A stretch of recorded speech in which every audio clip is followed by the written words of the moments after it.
I just want to give a quick disclaimer before we start this episode that we will be talking about Christmas and Santa Claus, so if you're planning on listening with your children, you may want to turn it off because we may disenfranchise a few things about the Christmas holiday. Thanks for listening.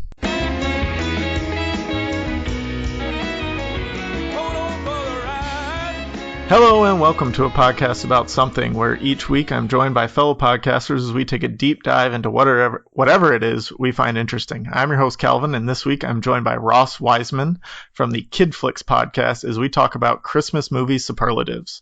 How you doing today, Ross? I'm doing well. I'm in a very cold room. How are you? I'm in Florida and it's also very cold here. Well, it's like not 50. Bad. Oh, shut up.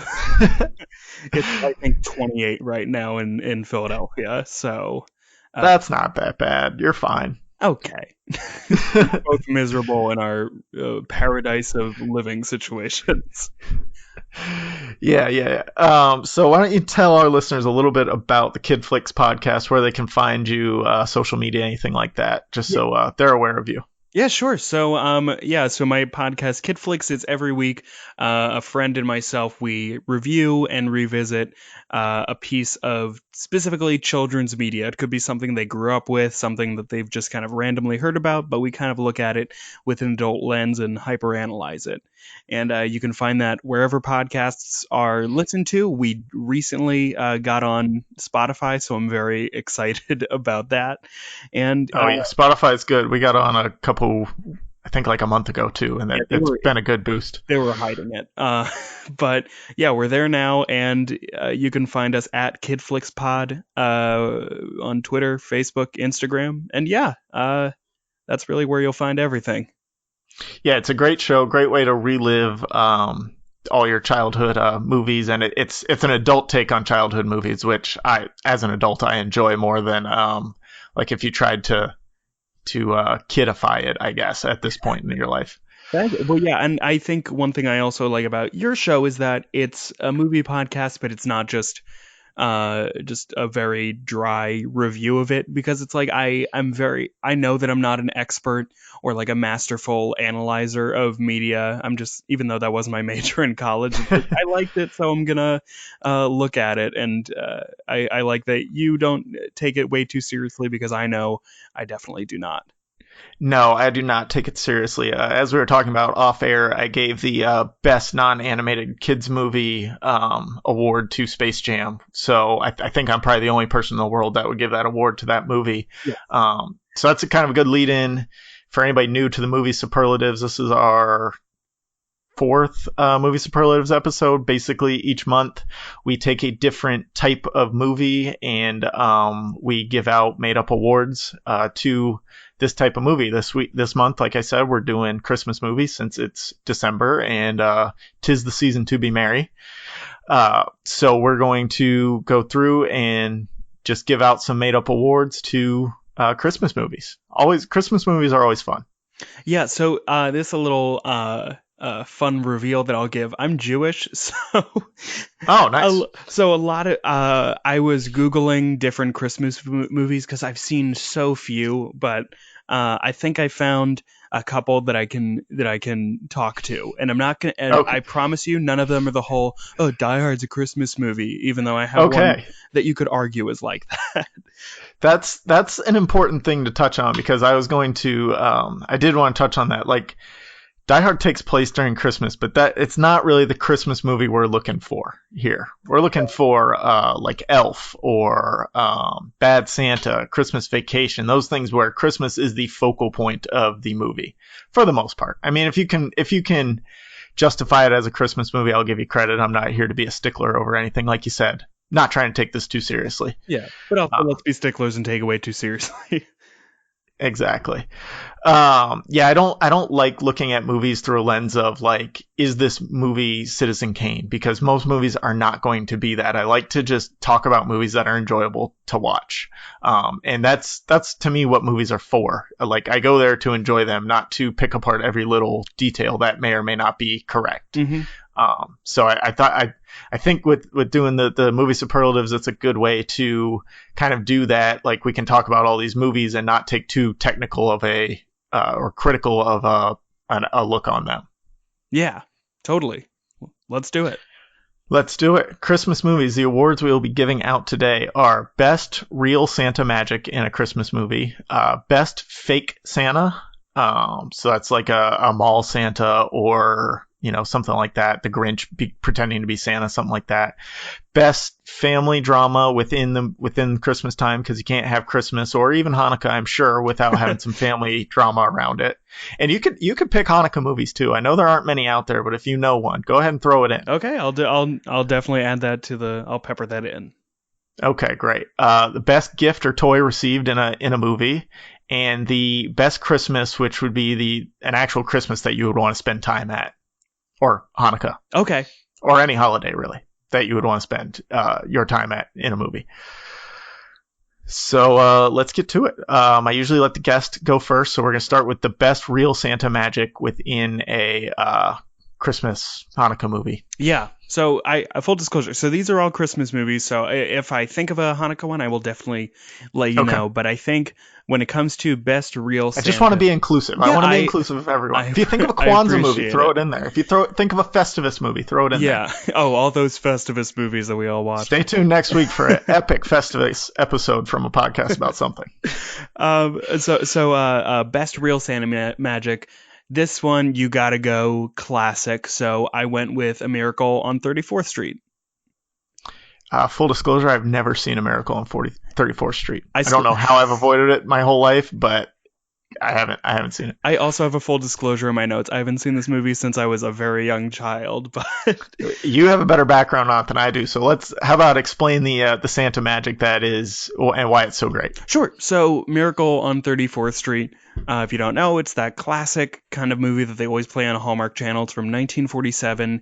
It stars an 8-year-old Natalie Wood as Susie, who's a little girl, and she wants to believe in Santa Claus, and so she visits the Macy's on 34th Street in New York, and she encounters Santa Claus, and she wishes for a house, and it doesn't really come true because, that's a big order for Santa.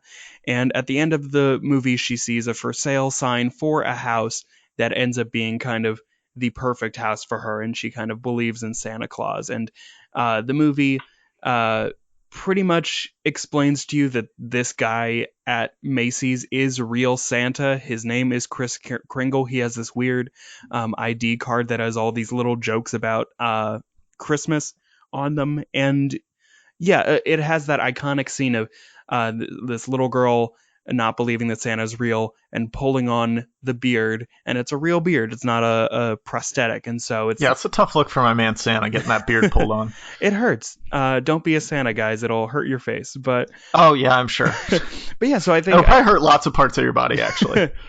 But yeah, I chose this because it's like when I think of Santa and magic and Christmas, I feel like that image is the one that pops into my head. It's an iconic one, and even if you don't really know the movie, it's kind of like Wizard of Oz. You at least are familiar with it to an extent. You kind of understand where that movie is coming from.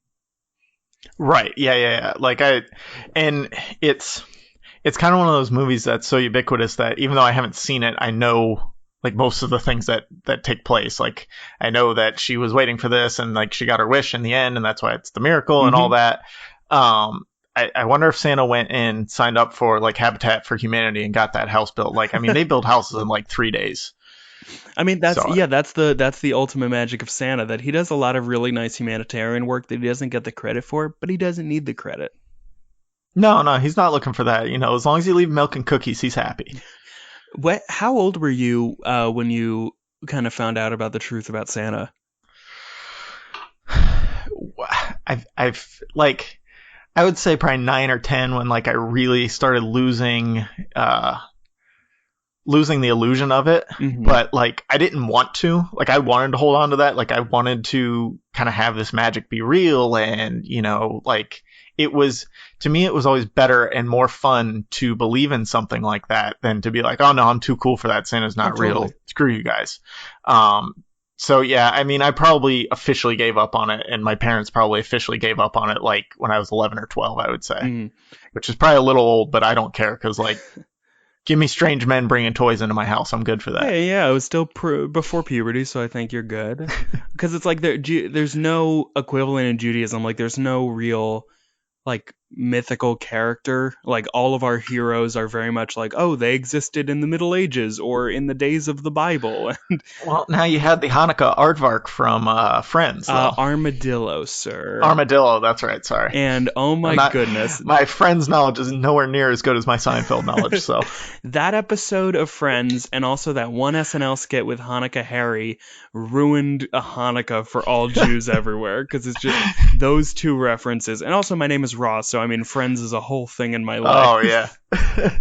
Yeah, now I feel bad for you that I brought it up. I'm sorry. It's fine. I'm just Forget gonna, that we talked about breathe Friends. and cool myself down. All right, I'll give you a little break, and I'll talk about my best real Santa magic. Yeah, so yeah. mine was kind of ancillary to actual Santa. So in the movie Fred Claus with Vince Vaughn and Paul Giamatti. What's his name? Paul Giamatti. Yeah. Thank you. Paul Giamatti is Santa Claus, and basically Vince Vaughn is his brother, and he's kind of like his deadbeat brother.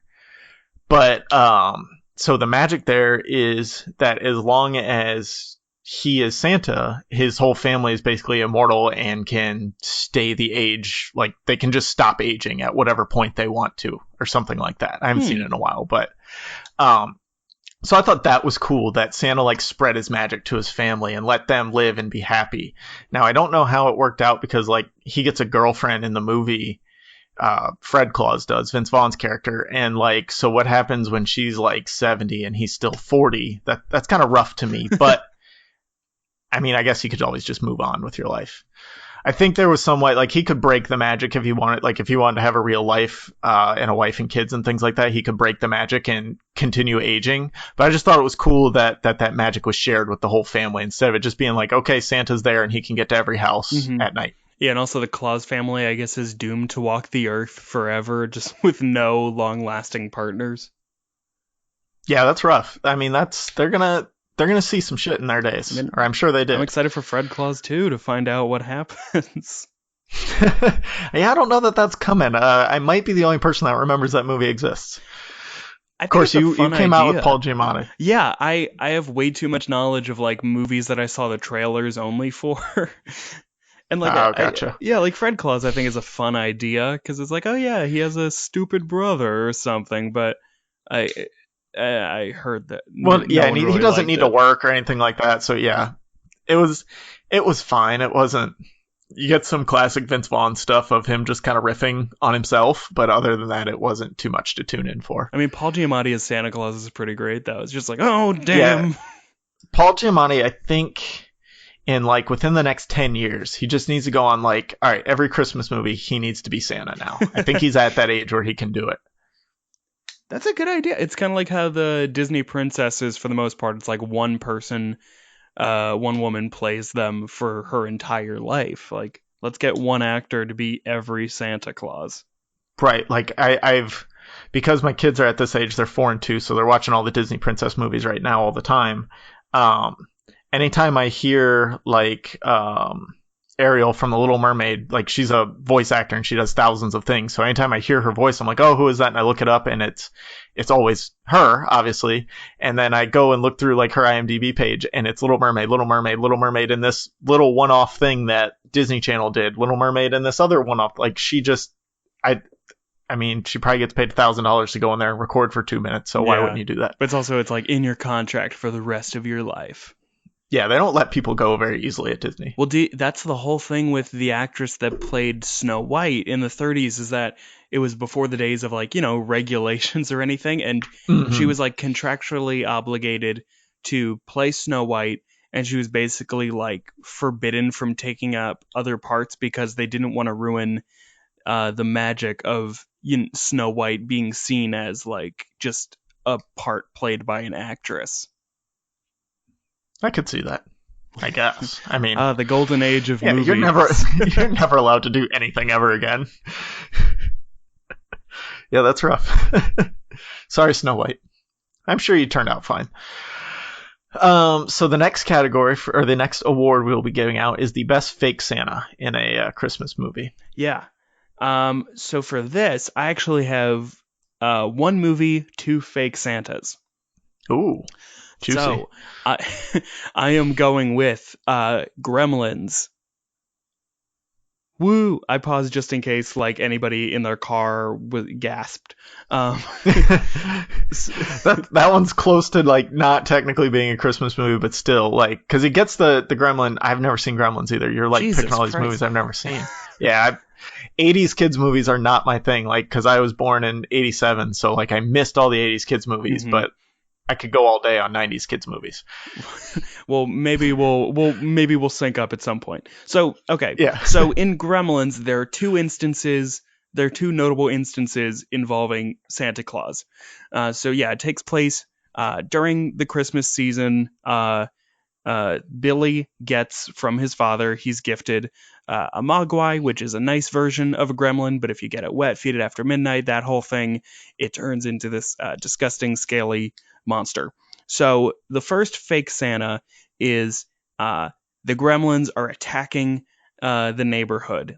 I think it's the same neighborhood that's Hill Valley in Back to the Future. It's just like whatever is available on the Paramount backlot. Right. So the Paramount backlot is being attacked by gremlins, and there's like 10 seconds where a guy dressed as Santa is just getting attacked, like mauled in the face, and these two cops are just like, somebody should deal with that, and they drive away. So that's fake Santa number 1. Fake Santa number 2 is an insanely... So fake Santa number 1 gets brutally murdered by aliens. Yeah, okay. Santas get stitches. And the second fake Santa... the Jewish is really coming out here. Fuck those Santa guys. Also, real quick, gremlins are not aliens. They're little monsters. There's a difference. Okay, sorry. Yeah, you're right. Santa... Again, haven't seen the movie. Don't know. It's a fun one. But maybe once I tell you the second fake Santa, you might not want to show it to your young kid. But the second Santa is Billy has a girlfriend named Kate. And so eventually she gets tossed in the middle of this whole Gremlins fiasco, and she has to defend the mall or whatever. I forget how the movie exactly goes. And so she tells this story. And so Kate's dad, on Christmas Eve when she was a little girl, didn't come home from work. So it was weird. They kind of waited for Christmas. It came and went. No Santa. A couple days later, still no sign of her dad. And so she lit the fireplace and she smelled something weird. She thought it was a cat. The police came, and it turned out that her father was dressed as Santa Claus and was climbing down the chimney, and then he slipped and snapped his neck and died in the chimney. And so that's... You really don't like Santa, do you? I don't like the fake ones. And that is fake Santa number 2. Case and your fake Santa number 3 is from the Santa Claus, the one that Tim Allen knocks off the roof. Yeah, and then the fourth one is all Santas because he's not real, kids. Spoilers, if you're listening with your kids in the car after we've already said shit and fuck a few times, you might want to turn it down because we will be ruining the illusion. You saw the explicit marker and chose to download and play it on CarPlay. So it's kind of I'll on probably you. I'll probably put a little intro and be like, "Hey, just watch out if your kids are in the car. We do talk about Santa." Yeah, fuckers. I'm sorry. What about you? What's your fake Santa?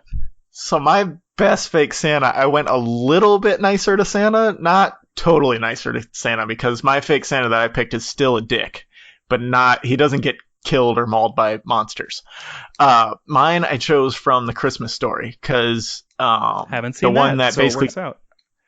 I mean, it's on TBS literally 24 hours a day on Christmas if you're ever not busy on My that dad day. rented it for us from Blockbuster when we were little, and we didn't even watch it. It was one of those ones where you rented it from Blockbuster and then just forgot and just returned it. Yeah. It's fine. Like, it's more like nostalgia of like being at home and that being the only thing on Christmas. So like you would watch it because that's what you did on Christmas as a family who celebrated Christmas and also had a TV on all the time. So that's kind of what, like, I think that's the only reason it still holds up. It's not a great movie. I'll take your word for it. But anyways, yeah, so the kid in it, he wants his BB gun and he goes to see the mall Santa. And he says he knows he's not the real Santa, but like he still needs to ask for his toy because he works for the real Santa or whatever, whatever these kids dream up about mall Santas.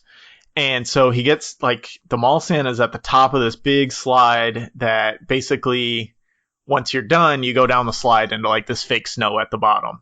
So it's kind of a cool thing. But so they got to go up this big long staircase to get to the top of the tall slide. And so they get there, and first his little brother goes first and is just bawling his eyes out the whole time. And Santa basically like he won't stop crying, so Santa just like chucks him down the slide. So then the main character gets up there and like he just freezes up and he can't decide what he wants, and he just says some like BS thing like he wants a pony or something like that. And Santa says, all right, and, gets him on the slide. And then he starts the slide down the slide, realizes he fucked up and goes, hold on, wait, and grabs the top of the slide and tells Santa he wants the Red Ryder BB gun.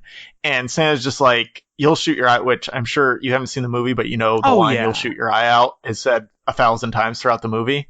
So Santa basically laughs in his face, tells him he'll shoot his eyes out, and then takes his big boot and kicks him in the face down the slide. That's a good Santa to me. He's got his boundaries straight. It's just missing death.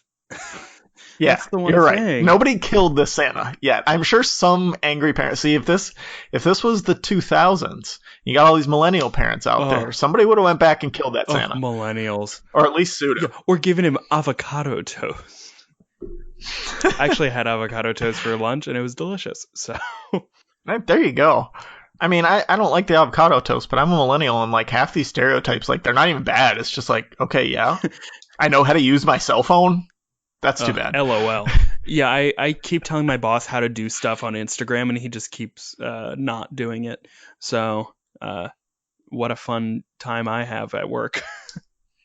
Yeah, a big part of my job is, or not a big part, but part of my job is like if people get new cell phones, I have to help them set them up. And most of the other people are over 45 years old, and I dread those days when new phones come in for these employees. I'm just like, I gotta set up another phone. And it's not like I just log it in and hand it to them. Like I've got to show them here's how you download an app. Here's how you open the app. And it's like, I get it to an extent. It's like, it is a foreign thing. And if somebody hands you something that you don't have experience with, you want them to walk you through it. But at the same time, like, it's not like millennials have phones built into them. It's just we were given them and we were like, okay, we'll futz around with it until it makes sense to us. When I was in college, every time I got a new phone, like I read through the book and like actually tried to learn what all the different buttons and symbols, and like it just like it's what you want to dedicate your time to. Like I knew my phone was going to be a big part of my life, so I made sure I knew how to use it. Like these guys, they don't care. Like they don't think that their phone is going to be important, and then it is important. They're like, I don't know how to do anything on it, which is weird because they all have like everybody's had a smartphone for like 10 years now. Yeah, it's not cool anymore to not be good at phones. Yeah, baby boomers, get good at your phones. If you're listening to this, congrats, you're good at phones. Yeah, good job figuring this out. It probably just played on its own on your phone. You didn't even do it on purpose. Yeah, it you're just like, happened. Siri, play a podcast that talks a lot about Santa's death. Oh, we found one. How weird is that? Santa has died 15 times in movies, and they cover all of them. That would have been a good category as the best Santa death. Yeah, maybe next year. Maybe next year. Yep. So the next category is best family drama at a holiday. So this gathering. one, I think you can't use your own personal holidays. That doesn't count. It's got to be. No, we have fun. We're Jews. We have fun. So the one that I'm choosing, I assume that you've seen it. It's a recent one. It's the most recent on my list. It is Christmas with the Cranks. I have seen that one. Yeah. So I did not like it. Oh, I'm a fan. I think it's cute. Really? I normally think Tim Allen is annoying, but he's good in this. And Jamie Lee Curtis, she disappears with that bowl cut haircut that she has in it. I always forget that like she's the white, because I saw it when it first came out and I was probably 13, 14 years old. So like looking at it from that lens, like it wasn't, I didn't enjoy it because it wasn't fun for a 13, 14-year-old kid. But like, I think watching it now, maybe I might have a little more respect for it. But I would need to rewatch it, and I haven't done that. Yeah, I'll probably watch but I it always this forget. week. I always forget Jamie Lee Curtis is in it, and then I see the cover art, and I'm like, oh yeah, that's her. Like I don't remember a lot from this movie, but the whole scene where she goes to the supermarket to get a canned ham, like that sticks with Yeah, me for some reason. Because it's like yeah, she goes crazy over that. it's not even like a really high quality ham. It's just like someone that you just pop open like a can of tuna. But I mean, I think the general drama in Christmas with the Cranks is the fact that this their daughter last minute decides, okay, I'm gonna come home for Christmas after all, and it's this whole thing because the Cranks were famous for their Christmas displays, and they decide if their daughter's not coming home, then you know what? What if we took the year off? And just kind of the general scramble. Even though uh, while thinking about this movie, and also when I was watching the movie that we're gonna discuss on my podcast, like a lot of this stuff of like, oh, we have to rush to get the last present and blah blah blah. There was always a rush in the 90s, early 2000s. Yeah, and it's like now that Amazon and like the internet is a thing, and also every store is filled to the brim with everything. Like you can get like a can of pumpkin mix at like Rite Aid. So there's no real plot anymore of we're out of something. Yeah, no, supply and demand has the supply has much outweighed the demand at this point. And like you said, so we're recording this at the end of November. It'll release sometime in the middle of December, before Christmas. Oh, But oh. like, we pretty much already have our Christmas shopping done for our kids because Amazon exists and Target exists. And like you said, Target has everything and they have 15 of everything. So it's not hard to get what you need. Is there like a big toy this year? I don't think so. I don't know if there Like, has that's been a big toy in the last decade. No, it like I think Tickle Me Elmo was like the last thing, and we're going to talk about when we do because we're going to do Jingle All the Way on your podcast, and it qualifies for one of my awards here, so we can talk about it Ooh, more okay. then. But yeah, that doesn't exist. Like this, like everybody is getting this one toy. I guess maybe like the closest thing would be like maybe a video game system. Like everybody's going to get a Nintendo Switch. Yeah, I remember Or like when the Wii, Nintendo Wii came out, that was big. the Wii was insane. I remember all the malls by me did not have it, so we had to go to a mall in the middle of nowhere, Bucks County, Pennsylvania, which is just kind of like it's probably Shout like, out Bucks County. yeah, it's like a 45-minute drive from Philadelphia, and it was just like this small mall, and like it was like a fairy tale. It was like there's rumors that at this mall the GameStop has Wii's, and they did, so we bought it, and it was a Hanukkah miracle. Yeah. The Hanukkah armadillo really came through. I got that wrong again. Yeah, it's fine. So what about you? What's your best family drama? So mine is from Christmas Vacation with Chevy Chase in the Vacation series. Did you ever see that one? I did not. Have you seen any of the Vacation movies? I've seen Vacation, yeah, European, I've Vegas. seen the original and also the reboot. Okay, the reboot was actually pretty good. I didn't mind that with Ed Helms. Yeah, people were giving it shit, but my mom and I were just like, we had a good time. It was enjoyable. Yeah, like it didn't hold up to the first one. Like the first one's kind of a classic, but like it was kind of a good revisit of the thing without trying to do shot for shot what the original one Yeah, did. it like kept up the spirit. I think like they were kind of just capitalizing on the success of 21 Jump Street and the kind of self-aware reboot. But yeah, I liked it. But so other than like the shit bath, I was in on it. Oh, yeah. Like I didn't like the shit bath scene, but other than that, I was fine. Yeah. So Christmas Vacation, there is just all kinds of drama, everything you can think of, and it culminates in a classic Chevy Chase meltdown, where he just goes on this rant, swearing and kicking and throwing things. And leaving voicemails for Dan Harmon. Yeah, potentially. I don't think he knew Dan Harmon at the time, but damn. I mean, Dan Harmon was probably just a child at the time, so I don't know that he should have called ranting at him at that point. But yeah, just goes crazy and ends with hallelujah, holy shit, where's the Tylenol? And like it's just everything that so they're throwing this, they're having Christmas at their house for the first time in years. His parents are coming in, his wife's parents are coming in. He's having all this trouble, like he spends all his time working on the lights on the outside of his house trying to get set up. he can't get them to work. He's got everything strung up, can't get them to work. And this is in the 80s when, like, if they were dead, you had to check every bulb and replace every bulb until you found it, basically. There's a lot of different ways around that nowadays, which I found out this year. I bought a little tool that helps, like, you just plug it into a light that's out and the whole thing lights up. It's fantastic. Look for that tool.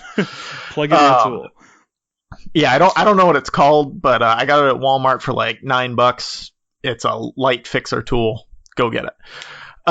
So anyway, he finally gets the house lit up. He figures it out because he's got all the plugs are running back to like one outlet in his house that has a switch on it, and he didn't have the switch on. So he goes through all that, and then his weird cousin-in-law, Eddie, shows up, played by Randy Quaid, who's in the original Vacation. I don't think he's in the reboot with Ed Helms, though. No. But he is in the original where they like dig in his yard looking for the money and stuff like that. Or that might be Vegas. But he's in the original. Cousin Eddie, played by Randy Quaid, shows up, and that kind of sets him off. He doesn't know what to do with them. They have this terrible RV parked in their front lawn now. And then after that, their Christmas tree explodes. So he goes and cuts a tree down from outside, brings it inside, and then there's a squirrel loose in their house that's running around everywhere that they can't catch. And to top it all off, he's expecting his Christmas bonus, which gets delivered late by a messenger, and he reads it, and it turns out to be a year subscription to the Jelly of the Month Club instead of a $10,000 bonus that he was going to use to put in a pool. So that all happens, and that's when he goes on his epic rant. Hey! If any of you are looking for any last-minute gift ideas for me, I have one. I like Frank Shirley, my boss, right here tonight. I want him brought from his happy holiday slumber over there on Melody Lane with all the other rich people, and I want him brought right here with a big ribbon on his head. And I want to look him straight in the eye, and I want to tell him what a cheap, lying, no-good, rotten, four-flushing, low-life, snake-licking, dirt-eating, inbred, overstuffed, ignorant, blood-sucking, dog-kissing, brainless, dickless, hopeless, heartless, fat-ass, bug-eyed, stiff-legged, spotty-lipped, worm-headed sack of monkey shit he is. Hallelujah! Which ends with hallelujah, holy shit. Where's the Wow, title? great clip. Where's the Tylenol? Yeah, great clip. So yeah, that's my best family drama, and everybody's just like wants him to be a part of the family, and he's like, "Nah, I gotta get my stuff done. I can't help you guys. You figure your shit out on your own." I think I'll go watch that because it's really funny. I mean, I'm a comedy person, and like National Lampoon, I feel was just like kind of very much in the backseat and kind of like a weird glimmer of comedy by the time I was like really getting into it and studying it. But I mean, yeah, National Lampoon was bad when I got around to like really becoming kind of a comedy nerd. Like National Lampoon was nothing that you wanted to any new stuff that National Lampoon was putting out wasn't anything you wanted a part of. What, Van Wilder 3 or whatever? The freshman year. Oh man. There was one with like Steve-O where he did like some clip show of just the weirdest clips you could ever find. It was almost like Jackass, but not professionals doing Jackass stuff. Yeah, that sounds great. Yeah, let's watch it. New podcast. Yeah. That'll be on Kidflix in next month. Not a kids movie. Yeah, definitely check out Christmas Vacation. If you liked the first Vacation, you will definitely like Christmas Vacation, even though you don't celebrate Christmas. You'll get the humor and you'll enjoy it. It's the second best out of all the Vacation movies. Mm-hmm. Yeah, that's the thing. It's like I mean, I'm Jewish, but I'm in America, so I basically celebrate Christmas. Like, I mean, I still love all of the warmth and kind of the beauty of Christmas. Even like I love all the public displays. Yeah, and I mean, sure, right. I would love it if people wouldn't yell at me when they get angry for me saying Happy Holidays or me correcting them when they say Merry That's Christmas. The worst. Yeah, because I'm like, come on, don't be an asshole. Like I'm doing something nice in telling you Happy Holidays. I could just say nothing or we like both be a know that I'm basically douche, saying like, Merry Christmas. I just don't want to say it. I just said something nice. Like don't be a dick and turn my nice thing into a not a Yeah, nice thing. have a great holiday. Hope you get hit by a plow. Ho, ho, ho. By a Jewish driver. One of those Hanukkah plows. Those famous Hanukkah plows. We keep it running for 8 nights. It just goes up and down the road. Don't cross our Jewish road on these days. The plow will be going. You gotta watch out. We are angry and we will not be silenced. Happy holidays, damn it. Nah, no Jews have guns. They just control the banks and things like that. That's how they get you. Wink. All right. Best gift or toy in a holiday movie. Yeah. Happy holidays. Yeah, this one was the hardest category just because I was thinking of doing a Christmas story because I know that his whatever he calls the BB gun, because I know he has like the really long full name for it. Yeah, the Red Ryder BB gun. Yes, and he even says a longer name because it's like the 2000 blah blah blah blah blah blah. Yeah. I don't know anything about guns, so I don't know like all the stats that he gives it. Yeah, so it's like I could have gone that route, but I couldn't really think of any specific gifts. Like even in like a Hanukkah movie, the few and far between, there aren't really that many like things around gifts. So if we're talking, because the category is best gift / toy, so if we're talking gift, right. All Christmas movies, the moral seems to be that the real gift is friendship and family. So I could apply that to any movie, but if we're talking the best toy, and this is definitely a stretch, this is definitely the most stretch that I will do this episode, is the best toy is all of the booby traps in Home Alone.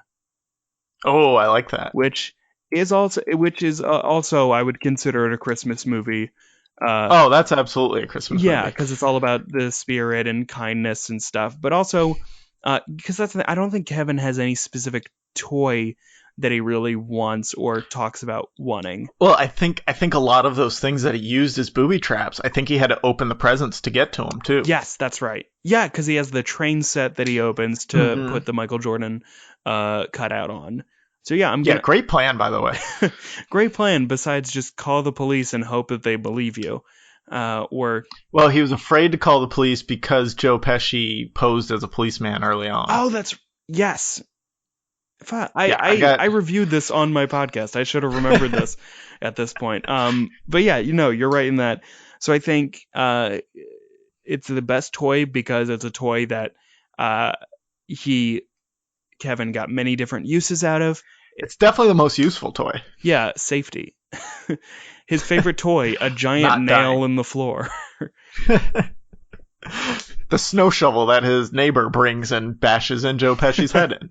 And that actually reminds me, if you people listening out there have not heard the podcast Sawbones, it's a medical history podcast, and they do an entire episode going through all the different injuries that the wet bandits would have sustained and how quickly they would have died from all of those injuries. Yeah, I think I don't know that I definitely haven't heard that podcast, but I've seen like people have written articles about it or whatever. Yeah, it's a holiday staple. That like they would not have survived past like the third booby trap. Yeah, because it's like once you have a concussion and you're on the floor and then you get scalped or whatever, you're kind of done for. Once you step on a nail and like asphalt gets inside the laceration, yeah, you're done for. You're not walking. Sorry. Yeah. So what have you ever heard the theory, now that we're on Home Alone and we don't have time to dedicate to a whole Home Alone episode like you did, and you may have talked about this on your podcast already. I didn't listen to the Home Alone episode. You bastard. Go on. I'll go do it right after we finish this. Great. Have you heard the theory that Kevin McAllister grows up to be the Jigsaw Killer?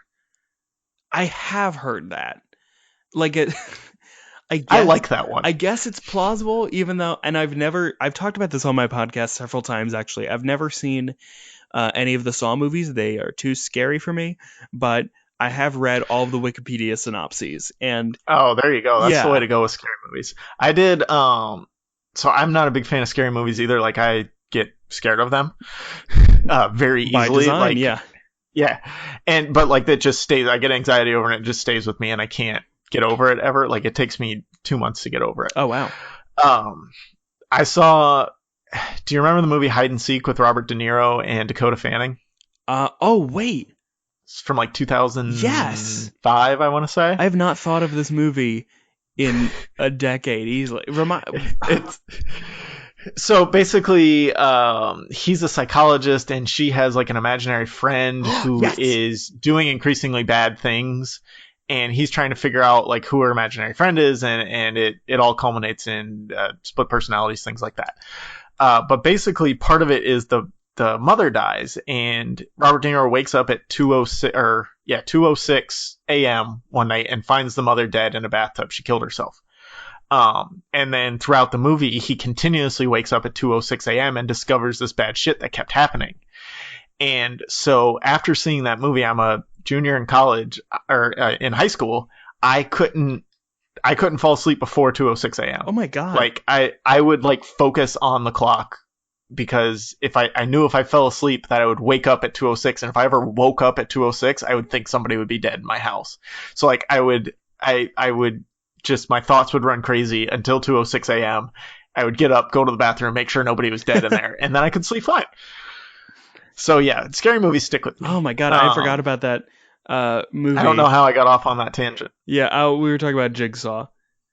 Right. But yeah, I don't really believe that theory, because like the whole thing is that like Jigsaw is like cancer, and he's like trying to get people to appreciate life in the dumbest way possible. Right. Yep. And yeah, he's trying to get people to appreciate life by putting them in near-death situations where they almost kill themselves. So yeah, that's a little different from Kevin McAllister, but they kind of say like the psychology behind it of that would have caused him serious trauma going through the 2 Christmases he went through, and it would have manifested him in being a serial killer, basically, I guess. Yeah, actually, so I don't know. Technically 3. So when I did the Home Alone episode of my podcast, He's not in number 3, is he? He's not. He's not in 3 or 4, but the character in the 5th one is part of the McAllister family. I think they might have just called him Kevin, even though it's like obviously a completely different kid, and it was like an ABC Family movie. But they brought him back. He is forever a child. Okay, so three Home Alone movies caused him trauma, and he grew up to be the Jigsaw Killer. I figured out what I was going to say with that tangent about scary movies. Yes. So one of my favorite scary movies is The Strangers, from 2007, 2008-ish. Mm-hmm. And that's like kind of like a psychological thriller one, where these creepy people are standing outside this couple's house, basically waiting for them to come outside to kill them, and they're just terrorizing them all night. Why did you choose us? 'Cause you were home. That's the one. Oh, I've seen the trailer, also have never seen it. Yeah, no, I wish I had never seen it, but it is a really good movie. It's really well done. But so they came out with a sequel this past year, and I wanted to see it because I liked the first one so much, but I didn't want to see it because I hate scary movies because they scare me too much. And also in the theater, that's a whole nother thing where it's like, I'm trapped here because I paid for it. Yeah, and there could be a crazy person in a mask behind me waiting to kill me. So what I was going to say is there is this podcast called the Grave Girls podcast that does a really good synopsis of scary movies where it feels like you watch them without actually watching them. They did an episode on the sequel to The Strangers, and I was very happy because I didn't have to go watch that movie then because I heard their synopsis, and I'm like, okay, good, now I know what happens. Thank you. So if there's ever a scary movie out there that you want to see because it looks interesting but are too scared to see it, check out the Grave Girls podcast. They'll walk you through it. Wow, I will. Thank you. I like how much we're plugging other people's podcasts. This is very nice of. Also, check out a podcast about something in Kidflix. Yeah. Great shows. So I think it's my turn to pick a best gift or toy. Yes. Finally. We went on a little diatribe there. But God damn it, just pick a toy. I want to know what the best movie toy was, damn it. We're waiting. We've been waiting in the car. The moment you've all been waiting for. Turbo Man, Jingle All the Way. Yep, figured. Which there will be a either upcoming or previous release of Kidflix all about Jingle on the Way. So check that out. Keep your eyes peeled. It probably soon or already happened. Yeah, look, check their feed. It'll be there. So Turbo Man just seemed like such a cool toy. It had like a jetpack, and it was I guess it was a TV show. So the TV show was really cool, and it had like all the gadgets and accessories that the superhero had. It's just your basic superhero action figure, but it's kind of one of the taller ones. And it came with all the accessories that you could like shoot lasers and do all that stuff. So any toy with multiple features like that is always going to be one of my favorites. I love action figures. I'm in a room surrounded by them right now. So in the way you've never grown up by continuing to watching kids movies and talking about them, I've never grown up in that. If I see a cool action figure, I buy it. So I want a Turbo Man action figure, and I will get one someday. I was gonna say, I'm surprised they've got because I think I Googled Turbo Man briefly because I couldn't understand exactly what his deal was. And I feel like they were either going to... Are you sure you didn't Google Turtle Man? As Sinbad would call you know him? what? I did see a bunch of just pictures of Dana Carvey. But $309 on eBay. That's how much a Turbo Man is? Yep. Okay, so they did make some. Because I was going to say they release of them, yeah. Okay, I figured like this movie is basically a classic now, even. And we'll talk about it more on my podcast. Yeah, go check out Kidflix on Jingle All the Way to hear all your Turbo Man maybe needs. In the future. Yes. You know what? Just to subscribe and listen to all of them. Exactly. Binge them at the Christmas table. But yeah, like Turbo Man, not surprised by that. It is definitely an iconic modern toy for the Christmas movie genre, but yeah, maybe it's also I just was never really an action figure kid. I was definitely more like we're gonna have to end this right now. Educational toys. Okay, bye. Action figures are the coolest. Okay, sure. It was funny. I was at my brother's house the other day, and he has like all these old sports posters, like the '90s sports posters kind of things that you would collect as a '90s kid, or we would at least. And like they were just the cheesiest posters with the athletes on them. And he's got all these up in his room and or in his garage. And some of them were mine from when I was a kid. And I was like pointing, I was like, that one was mine. That was mine. And his wife goes, "Oh, you can take them with you if you want." And I said, "No, I've moved past that. I'm more mature now. I collect much more mature things." And she goes, "What, action figures?" I said, "Yes." Action figures are much more mature than sports posters. I need to figure out what my collection is because I don't really have one right now. I'm thinking of trying to do like a board game collection. Oh, that'd be fun. Yeah, I think that's fun because like if I did memorabilia or stuff from like my favorite media, like I love the Muppets and stuff, but if I started a huge collection of that, that's not a very fun thing. Muppets is collecting Muppets would be getting close to being a kink almost. Like you'd have to really explain that if you had a girl over. I do have a Muppets tattoo. Oh, is it Animal from the Muppets? Nah, it's Kermit's silhouette. I went simple. It's on my ankle, so it's a little secret just for me. Is it the tea drinking Kermit? That would have been good. I should do a meme like or the why you know guy. Or the evil Kermit. I like that one better, I think. Oh, Constantine. The Kermit to Kermit, like the yep, like he's wearing the hood. It's a screenshot from the hit sequel Muppets Most Wanted. Oh, I just got. I do. I think you need to start your Muppets collection now. Yeah, I nearly started a Muppets podcast, but I'm like, it already exists, and this would be the saddest thing that I would do. But yeah, no, it's just like a classic, like head-on, like if you just thinking of the iconic, just his head, right? Yeah, just and that's it, and like you see his pointed collar. Gotcha. All right, I like it. So yeah, if you're a listener and you think that's cool, use the hashtag KermitCool, and if you don't fucking say anything. Send us pictures of your Kermit tattoos, and we'll compare and contrast. we'll rank all the Kermit tattoos. Oh, I am afraid for my mentions after this releases. All right, final category: the best Christmas. This is the Christmas you actually want to be a part of. Okay, I think the Christmas portrayed in Elf. Okay. I think, because like the movie itself... I love Elf. Yeah, I think it's a great movie. I think I've seen it once or twice all the way through. And I like any story where the main character is just hopelessly optimistic. Buddy is a force for good. That is one way to explain Buddy. All he wants to do is, I mean, sometimes a little bit intensely, but he wants everybody to have a Merry Christmas, and he wants to spread all of the holiday cheer. And at the end, he gets all of the crummy old New York to sing Santa Claus is coming to. I mean, Zoe Deschanel does that, but it's kind of his actions cause the city to come together and believe in Christmas and Santa. Yeah, if you can get James Caan singing, then you did something right, buddy. Yeah, I mean, anything with Mary Steenburgen, She's I'm great. in. I love her so much. They nailed that cast somehow too. Like every person is pitch perfect for their role. Like I don't like Zoe Deschanel that much, but like after seeing that movie, I liked her, and then I saw all of like her other stuff she did, and I was like, oh, I don't really like her actually. But in Elf, she's fantastic as like I don't really do Christmas, but then at the end she comes around to it.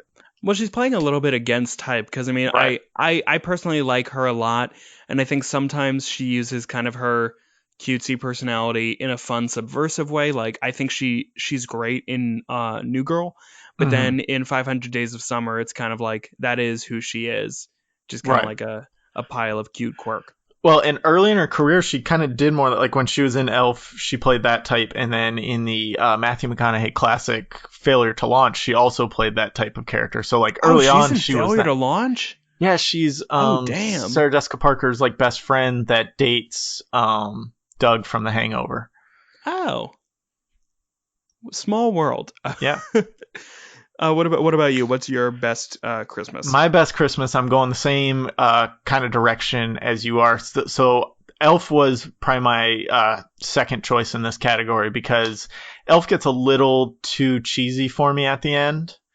That's fair. Which, I mean, if you're watching a Christmas movie, and this one, Elf is mostly geared towards kids, like that's kind of what you're looking for. You want that Christmas cheese in it.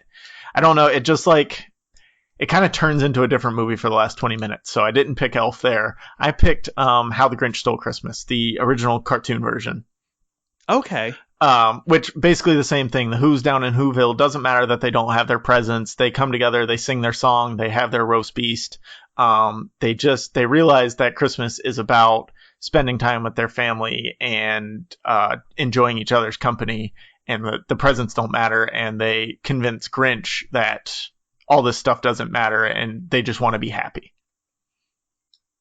I think that's a very good choice. Yeah, for all the death and destruction earlier in this podcast, we ended on a good note. That's the one problem with Grinch, no death. You would think out of every Christmas movie, Grinch would have a lot of death. Well, maybe in this new one that came out. I don't know. I haven't seen it yet. Oh, well, stay tuned because 2 weeks after your episode is released, we'll have our review. Oh, right. I probably still won't have Surprise. seen the new Grinch by then. Yeah, that's fine. You have kids. You'll get bored one day and be like, "Can you guys just stop talking for 2 hours?" Oh, we'll definitely watch it when we're like streaming or DVD. I still have the Netflix DVD plan, so like we'll get them on there, or we'll go to the library and get DVDs. I was actually thinking of that's getting an easy way Netflix DVDs again because I do have a player still. Yeah, we have one because I have a PlayStation 3 in our living room, so that's the only DVD player that we have. So it's kind of shitty, like when we rent a movie either from the library or it comes on Netflix, we can only watch it there. So like if they're in the bedroom or in the playroom, like we can't watch that movie. Yeah, and then they cry and it's a whole mess. I won't talk too much about that, but I lost my train of thought. Damn it. Killing me here. Yeah. Who am I? Smalls? That's a Sandlot joke. I understand you wouldn't that. know. Yeah. I know it because I listened to your episode on The Sandlot. Great episode if you guys like The Sandlot. Yeah, With and if you don't, what was that guest's name? He's really good. Miguel Dalmau. He is a comedian, and he also has his own podcast, American Immigrant, which is a lot of fun. And he just we'll just keep plugging everybody else's podcast. Yeah, seriously, this should be the podcast about plugging. Because what is a podcast but not just plugging? Exactly. The Grinch. Same thing as Elf. Gets everybody to come together at the end. But there was no inciting incident, I guess. So that's why I picked it over Elf, is because Elf, like, everybody got forced into it, whereas the Grinch, like, they just did it because they genuinely wanted to. Where an elf, like, they might have been a little selfish. They wanted Santa to finish his job so they could get all their presents. Jerks. Yeah, New York jerks. he's a self, and Santa's like, oh, all of these policemen are on the naughty list. And it's like, dude, don't say that. Then you're gonna get in trouble. So I have a question. We're done with our categories. We gave out all our awards. We did a great job. Yes, we did. Great job. Talked about some horror movies for a few minutes. I don't know how that fit in here, but whatever. I like to wrap up with a few extra things. So the first question is, why in Christmas movies where Santa is real, how come adults don't ever believe in Santa?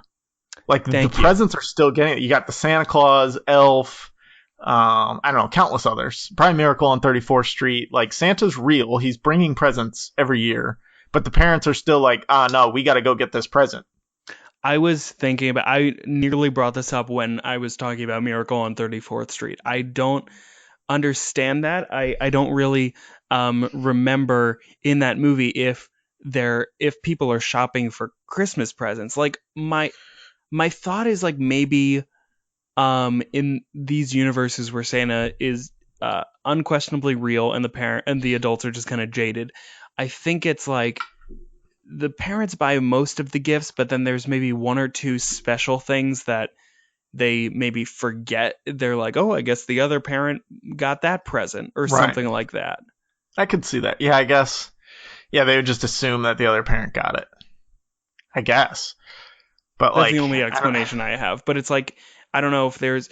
maybe we're kind of going off of like the Fairly Odd Parents logic that it's when you're a kid, you understand and experience this magic, but then when you get to a certain age, your brain kind of retroactively kind of erases it and makes it seem a lot faker than it is. puts it into perspective and makes it fit, basically. Yeah. Or maybe Santa has extra special magic to make the parents forget that like maybe Santa's just a dick. He takes the presents that the parents already bought, drops his off, takes it back to Target, and gets the money back. That's a good idea. That's probably what he does. There we go. Santa's a dick. We solved it. Santa is a dick. You heard it first, and that's why he dies twice in Gremlins. And once in the Santa Claus. Yeah. And I'm sure he dies in other places. And and always in my Santa's dreams. sleigh. So my next thing that I want to talk about in Christmas movies, like they all kind of follow the same path, and that's why they fit together. What's your favorite part of like a Christmas or a holiday movie? Like, what's your favorite trope, I guess, of a Christmas movie?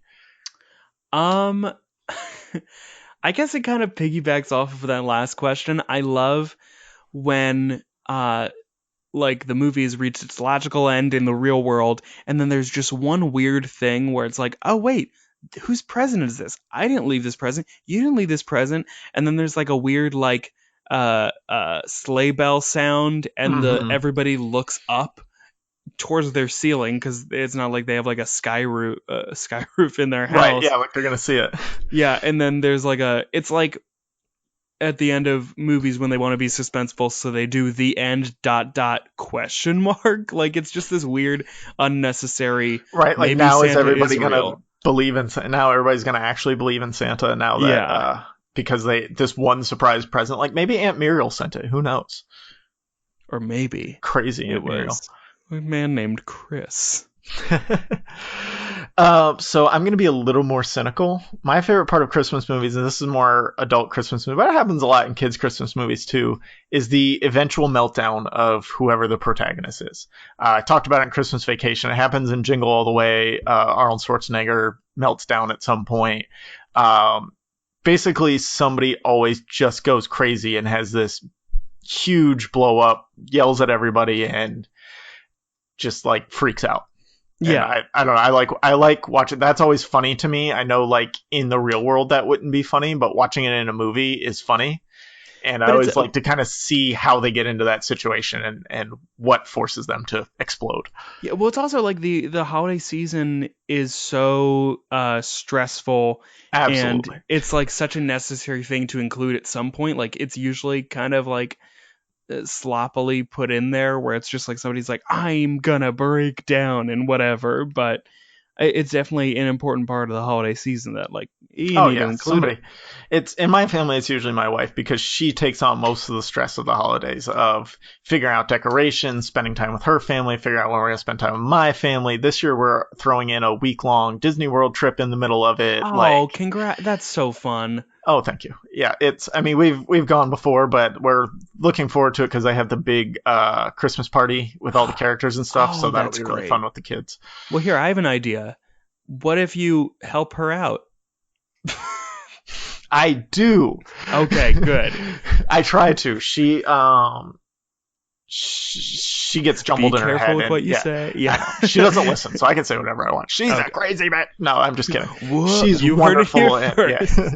She's wonderful, and everything she does is great. I just like she gets too much going on in her own head, and like her family kind of piles stuff on her sometimes, and like she's the planner and controller of everything, and always has been for her family, and now for our family. So it all just gets piled on her.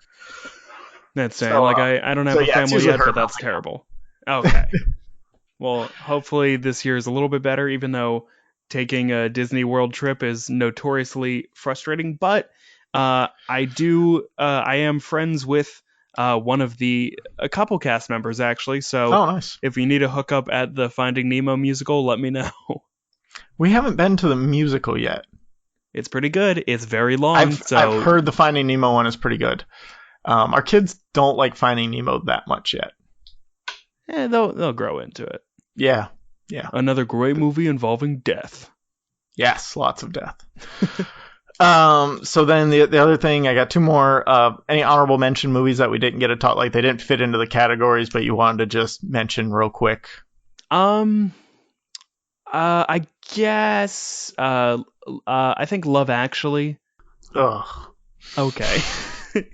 Like it's not my favorite, but it is definitely, you cannot deny its like presence in the holiday season because it's a different take on a holiday movie. It's very sappy, it's very wholesome, but That is all of those things. Yeah, but there's something different about it. Like it's very interconnected, and I think it's fun how it plays out.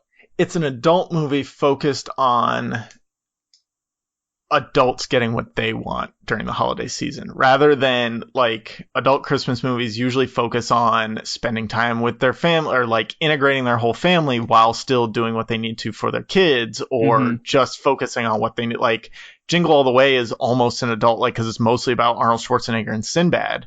It's about them doing something for their kid. Love Actually is let's figure out what actual real adults want and help them find a way to get to it. Yeah. So like you said, it's a little different than, your everyday Christmas movie of the way it brings people together. And like my other honorable mention is Die Hard, because like it's technically a Christmas movie. It's not. No, it's like technically a Christmas movie because it takes place in Christmas, and then Hans Gruber is actually Christmas Santa Claus. lights. Yeah, there's Christmas lights, and they sing a Christmas song in the beginning. It happens during a Christmas party. So yeah, it is. Yeah, it's not. But it's in not. all It's seriousness, the other one though is Charlie Brown Christmas. Okay. I think it's wholesome, it's cute, and also the Rugrats, they have a great Hanukkah special. So I figured I would throw one little Hanukkah thing in there for you. Also, 8 Crazy Nights. Yeah, sure. I never saw that either. I saw it when I was very young because it came out when sure I was very young. And my mom teenage was just, Jewish kid, that's something you would see. Yeah, my mom was just excited that there was like, oh, cool, like it's a They made one for Hanukkah us. movie. Yeah. And then there's like a whole scene where one of Adam Sandler's characters gets crapped on by a reindeer. Classic. Yeah. Classic. What about you? Classic. What's a burning omission for you? The only one that, because we talked about Elf, we talked about the Santa Claus. The Santa Claus didn't fit any awards, but I feel like we've covered it enough. I've never one, seen it. It's pretty funny. You said you had never seen Jingle All the Way before we did your show on it. If you enjoyed Jingle All the Way in the slightest bit, you would enjoy the Santa Claus too. Okay. The Santa Claus also, don't watch the Santa Claus 2 or 3. They're bad. Also, Deck the Halls is a wild movie. That's the one with Danny DeVito and Matthew Broderick. Matthew Broderick, It's an insane movie. I think I saw it, but I don't remember it. That's got a few meltdowns in it, if I recall correctly. The entire movie is one big meltdown. Oh yeah, that's fun. The one I did want to talk about was Rudolph, the original Rudolph with the puppets and everything. Mm-hmm. That movie is weird, but I love it. That it's just laden with nostalgia, and like it reminds me of Christmases when I was a kid. Like we would always watch Rudolph. So I always like to watch that one, and my kids will suffer through it for like the 22 minutes that it lasts, and it's just a good it's got a good message of acceptance, and everyone matters and everyone has a role in life, so that's good too, I guess. But I like the reindeer, and I like the little dentist elf and the abominable snowman. Yeah, it's some super great characters. Yeah. Last thing, any categories that we missed, any like Christmas movie tropes that we didn't get a chance to talk about that we probably should have included? I mean, I've been joking about it the entire time, but I think Santa deaths. No, I think there needs to be a category for, like the die-hard Christmas category, because like there's like movies that people just watch during the holidays because like it's technically taken place during it, or just like it's just something like a non-traditional holiday movie that your family watches. Like off the top of my head, I can't think of a specific one, but my family and I, our regular rotation involves Mrs. Doubtfire and My Big Fat Greek Wedding. So, okay, yeah, I could see that. Just like the family like the movie you always watch when you guys get together. Exactly. And usually Christmas or Hanukkah is the time that you're all together, so that movie will inevitably and it kind of bleeds like Thanksgiving-y movies, and that's really it. Yeah, there aren't a lot of Thanksgiving movies out there. That would have been a very short podcast. We would have just been talking about planes, trains, and automobiles the whole time. Which, not opposed to it. No. Kind of goes against the spirit of the movie Superlatives if there's only one movie, though. Best movie with planes. Best movie with trains. Best movie with John Candy. Uncle Buck? Yeah, but there's no Thanksgiving in Uncle Buck. Yeah, but that giant pancake. Ooh.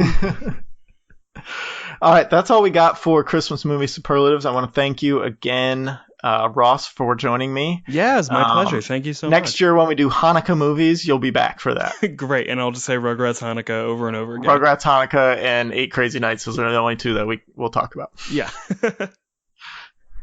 All right, thank you. Check out Kidflix podcast.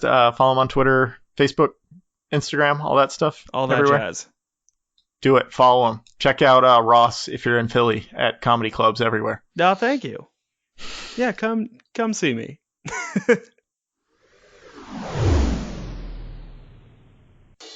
Hey, this is an ad about something. Audible, to be exact. Audible is a great way to catch up on all your favorite stories while on the go. Audible includes an unmatched selection of audiobooks, original audio shows, news, comedy, and more from the leading audiobook publishers. I've been using Audible for years on my daily commute to catch up on some of my favorite fantasy stories, including Harry Potter, The Once and Future King, and A Song of Ice and Fire, narrated by the Guinness World Record holder Roy Dotrice. I also love getting Audible's recommendations. Just recently, Audible recommended that I read Armada and Ready Player One by Ernest Cline, and Spectacularly narrated by Will Wheaton. I listened to both of these stories and loved them both because the narration by Will Wheaton just made the stories even more enjoyable and immersive than if I would have read them on my own. So if you love books, I've got some great news for you. Right now, for my listeners, you can get any audiobook you want from Audible for free when you sign up for your free trial of Audible using audibletrial.com/a-podcast-about-something. Again, to download your free audiobook today, go to audibletrial.com/a-podcast-about-something. Thanks for listening.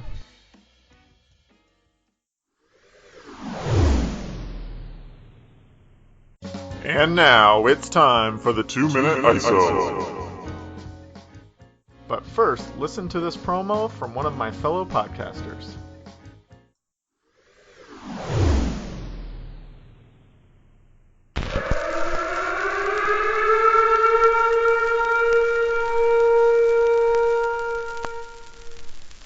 Movies are bombing all over the country. They are posing as movies you already know. They may be in your theaters, your neighbor's home, or even your own.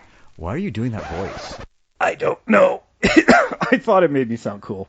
It doesn't. I'm Jason Bishop, host of the Invasion of the Remake podcast, with co-hosts Sam Stepanenko and Trish Coughlin. Join us each week as we rotate talking about your favorite films and their not-so-favorite remakes. We'll also dig deep to find forgotten films that we think are more worthy of remaking, complete with our own fantasy casting.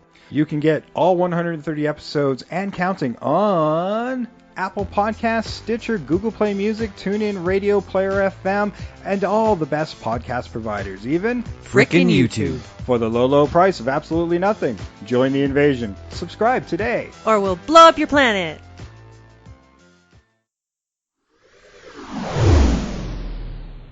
I wanted to use today to talk about some of my favorite Christmas things, kind of like I did on the Halloween episode, talked about my favorite Halloween things.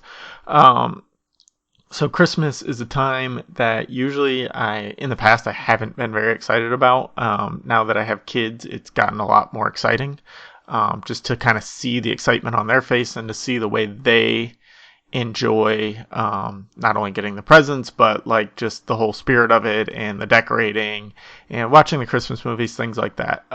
So we talked a little bit about it in the episode, but my favorite Christmas movie is Rudolph the Red-Nosed Reindeer, and a close second is probably Elf. And that's a more recent one, obviously. But like the classics, it's Rudolph all the way. Just because, I don't know, I like the puppets, and I like the elf that wants to be a dentist. The Abominable Snowman comes in there. The Island of Misfit Toys is really a kind of cool thing. Best Christmas present I ever got was probably PlayStation 1. And if you listen to our old school video games episodes, you'll kind of get a better idea of why that was such a cool thing at the time. But my brother and I got a PlayStation 1 for Christmas, and we wore that thing out real fast because it was like the cool thing to have right then. And that was probably the only time that we got something that was like the craze to have. Usually it was like action figures, or just Nerf guns, Super Soakers, things like that. We lived in Florida, so getting Super Soakers in December was still okay because you could go out and use them. But we never got like the big toy or anything like that. We never really wanted it, but with the PlayStation, we did, and that was cool.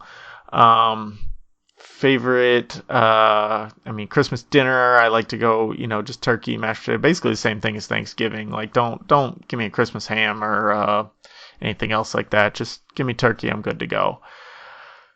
Now, lastly, my favorite Christmas song would have to be either like Deck the Halls, maybe Jingle Bells is up there, or Little Drummer Boy's always been, one of my, that one's kind of been, it was my mom's favorite, so it was always drilled into my head, and I like that one. But probably Deck the Halls is up there. Here Comes Santa Claus is good too. I don't know, I have a lot, it's just good to listen to all the Christmas music together, and I don't really have a problem with stores playing Christmas music earlier and earlier. Like, it's fine.